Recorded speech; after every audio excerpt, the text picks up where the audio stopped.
Hello, good morning students. So today we are going to start our new topic impulse of force या force of impulse या फिर हम इसको impulse भी बोल सकते हैं। तो ये हमारे बेसिक ऑफ फिजिक्स का न्यू टॉपिक है। ठीक है, तो आज हम जो डिस्कस करने वाले हैं कि मोमेंटम और इम्पल्स में क्या रिलेशन है, या फिर हम बात करें कि मोमेंटम और इम्पल्स थ्योरम क्या होती है, उन सब के बारे में आज हम इस शॉर्ट वीडियो में डिस्कस करेंगे। ठीक है, तो यदि मैं बात करूँ इम्पल्स या इम्पल्स ऑफ फोर्स होता क्या है, कि यदि कोई भी ऑब्जेक्ट है उसके ऊपर एक शॉर्ट टाइम पीरियड के लिए हम यदि एक फोर्स अप्लाइड करते हैं, कोई भी ऑब्जेक्ट जिसके ऊपर हम एक शॉर्ट टाइम पीरियड के लिए एक फोर्स अप्लाइड करते हैं, तो उससे जो मोमेंटम चेंज होता है उस ऑब्जेक्ट का, वही क्या होता है आपका इम्पल्स ऑफ फोर्स या इम्पल्स। ठीक है, जैसे कि लेटेस्ट कंसीडर कोई बैट्समैन है, तो बैट्समैन ने क्या किया, शॉट मारा बॉल पे, तो क्या होगा, उसका इम्पैक्ट कितना होता है, वो 6 पे चली जाती है। तो वो एक शॉर्ट टाइम पीरियड के लिए वो फोर्स अप्लाइड होता है उस ऑब्जेक्ट के ऊपर या उस बॉल के ऊपर। या हम बोल सकते हैं कि बॉल और बैट के बीच में एक शॉर्ट टाइम पीरियड के लिए एक कॉन्टैक्ट होता है या इंटरेक्शन होता है, उससे वो जो बॉल होती है वो बहुत दूर तक चली जाती है। तो हम ये बोल सकते हैं कि जो इम्पल्स होता है, इम्पल्स जो होता है वो क्या होता है, force into time period. Delta T मतलब क्या होता है, टाइम पीरियड। ठीक है, तो जो इनका जो प्रोडक्ट होता है उसी को हम क्या बोलते हैं, इम्पल्स, है ना। तो इससे जो मतलब मोमेंटम चेंज होता है ऑब्जेक्ट का, वही क्या होता है, हमारा इम्पल्स। तो ये सबसे पहले इम्पल्स ऑफ फोर्स के बारे में पढ़ लेते हैं। देखो, इम्पल्स ऑफ फोर्स और इम्पल्स बात एक ही है, या फोर्स ऑफ इम्पल्स बात एक ही है। ठीक है, कंफ्यूज मत होना।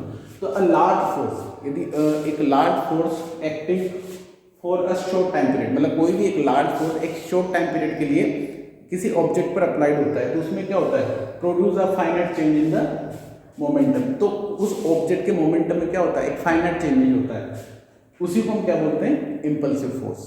उसी को हम बोलते हैं इम्पल्सिव फोर्स। जैसे कि मैंने आपको बैट्समैन वाला एग्जांपल दिया कि बॉल आई और बैट्समैन ने उसको 6 मार दिया, मतलब तो कुछ टाइम के लिए बॉल और बैट के बीच में इंटरेक्शन हुआ और बॉल बाउंड्री पर चली जाती है। ठीक है, अब जैसे समझना, या हम ये भी बोल सकते हैं कि मान लो एक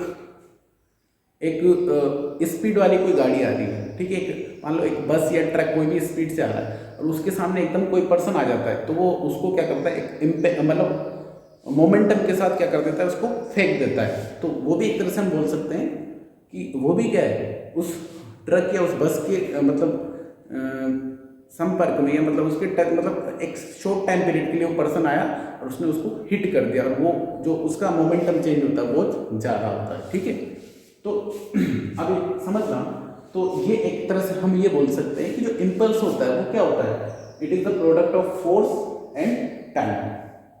जो टाइम और जो फोर्स होता है उसका जो प्रोडक्ट होता है उसी को हम क्या बोलते हैं, इम्पल्स। तो इम्पल्स इक्वल होता है फोर्स इनटू टाइम, या आप इसको ऐसे भी बोल सकते हो, average force multiply by time. बात एक ही है, ये टाइम पीरियड, इसको डेल्टा टी से हमने, डेल्टा टी मतलब टाइम पीरियड, है ना, ये इसको डेल्टा टी से कर लो। यदि average force short time period के लिए किसी ऑब्जेक्ट पर अप्लाइड होता है, तो ये किसके इक्वल होता है, इम्पल्स। और इम्पल्स को हम किससे डिनोट करते हैं, आई से। इम्पल्स को हम आई से डिनोट करते हैं, ये हमारा फॉर्मूला हो जाता है। अब देखो, अब इसके बीच में हमने मोमेंटम क्या पढ़ा था। देखो, मोमेंटम क्या होता है, पी बराबर क्या होता है, मास इंटू वेलोसिटी। ठीक है, हमने मोमेंटम मास इंटू वेलोसिटी पढ़ा था। तो चेंज इन मोमेंटम क्या होता था, डेल्टा पी क्या होता था, P2, मतलब P final minus P initial, मतलब final momentum minus initial momentum. ठीक है, यही होता है। और rate of change of momentum, Newton के सेकंड लॉ से, second law, Newton second law से हमने क्या पढ़ा था कि जो फोर्स होता है वो डायरेक्टली प्रोपोर्शनल होता है किसके, डायरेक्टली लिख रहा हूं, dp बाई dt, या इसको हम डेल्टा टी कर सकते हैं, है ना। डेल्टा पी इक्वल टू मतलब चेंज इन मोमेंटम। तो देखो, डेल्टा पी को मैं ऐसे लिख सकता हूँ, पी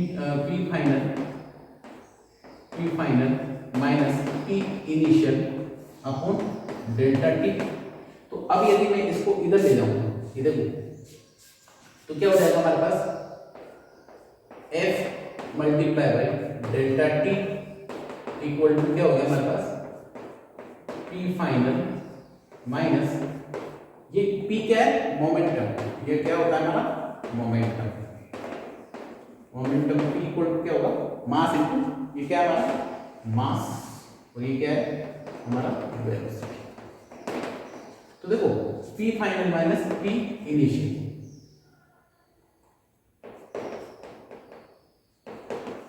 मतलब तो अब देखो यहां पर क्या मिला हमें, जो इंपल्स होगा ना वो किसके इक्वल होता है, चेंज इन मोमेंटम के। इंपल्स किसके इक्वल होगा, चेंज इन मोमेंटम के। तो मैं जैसे इसकी जगह आई लिखूं और ये क्या हो जाएगा हमारा डेल्टा पी, है ना। तो ये जो इक्वेशन होती है हमारी, है ना, तो जो इंपल्स होता है वो किसके इक्वल होता है, चेंज इन मोमेंटम, किसके, चेंज इन मोमेंटम।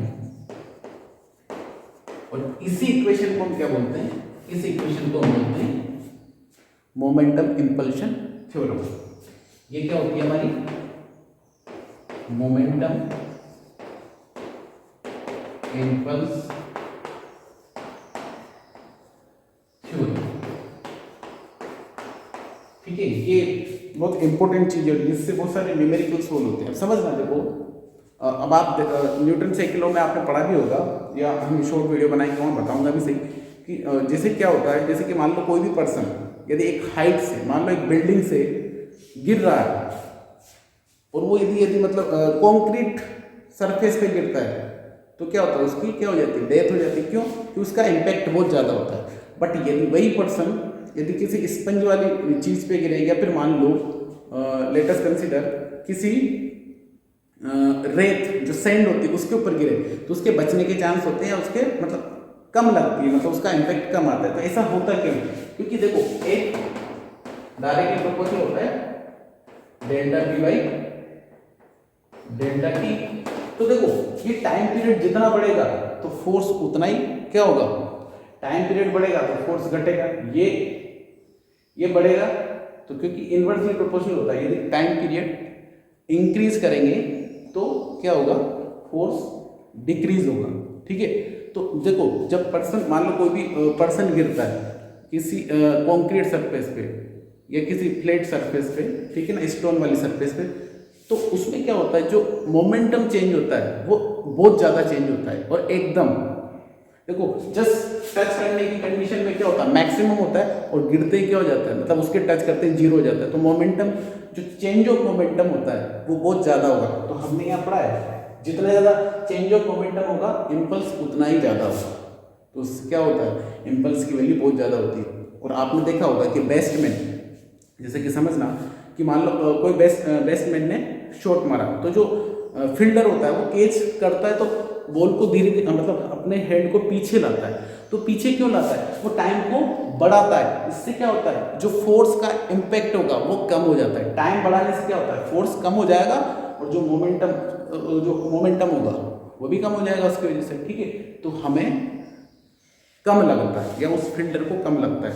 तो ये सारा ये कंसेप्ट है, ठीक है, और ये बहुत इंपॉर्टेंट कंसेप्ट है, और यहाँ से बहुत सारे न्यूमेरिकल सोल्व होते हैं, ठीक है। आई थिंक आपको इम्पल्स या इम्पल्स ऑफ फोर्स या फोर्स ऑफ इम्पल्स समझ में आएगा। Okay, thank you.